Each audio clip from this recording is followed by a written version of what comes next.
अस्सलाम students, welcome back to Zainat minds academy. Students, आज हम लोग 91 ता 100 अपनी लफ्ज़ी गिनती लिखकर आज 100 तक हम इसका इख्तिताम करेंगे। ठीक है। 91 इसको कहते हैं 91, अलिफ काफ अलिफ का, नून वाओ बढ़िए। 91 92 को कहते हैं 92, बे अलिफ बा, नून वाओ बढ़िए। 92 के बाद 93 को हम लोग कहते हैं 93, ते रे अलिफ नून वाओ बढ़िए। इसके बाद 94 को कहते हैं हम लोग 94, चेवा चू रे अलिफ नून वाओ बढ़िए। 94 के बाद हमारे पास आता है 95, 95, पे चे अलिफ चा नून वाओ बढ़िए।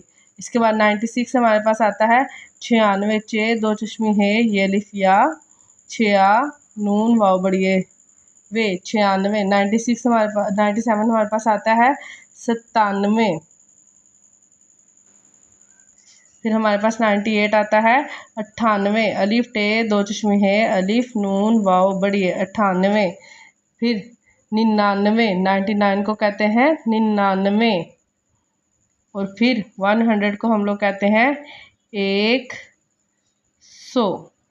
सो स्टूडेंट्स, आप लोगों ने बेटा इसकी एक से लेके 100 तक अच्छे से बोल कर, लिख कर, सुना कर हर उस तरीके से प्रैक्टिस करनी है, ताकि आप जब कोई फ़ोन नंबर पढ़ के उर्दू में सुना रहे हों तो आप लोग उसको अच्छे तरीके से पढ़ सकें। कोई लफ्ज़ी गिनती आप लोगों ने उर्दू में लिखनी हो उसको लिख सकें। ठीक है। कोई डेट ऑफ बर्थ आ जाए तो उसको उर्दू में अच्छे से पढ़ सकें। ठीक है। तो ये मेरा मोटिव था कि आप लोगों को ये सारी गिनती इन कामों के लिए सिखाऊं। Thank you so much. अल्लाह हाफिज़। अपना ख्याल रखिएगा और इसकी बार बार प्रैक्टिस करिएगा। ये मेरी आप लोगों से रिक्वेस्ट भी है और ये आप लोग के लिए बहुत ज़्यादा मुफीद भी है। Thank you so much. अल्लाह हाफिज़। फ़ी अमान अल्लाह।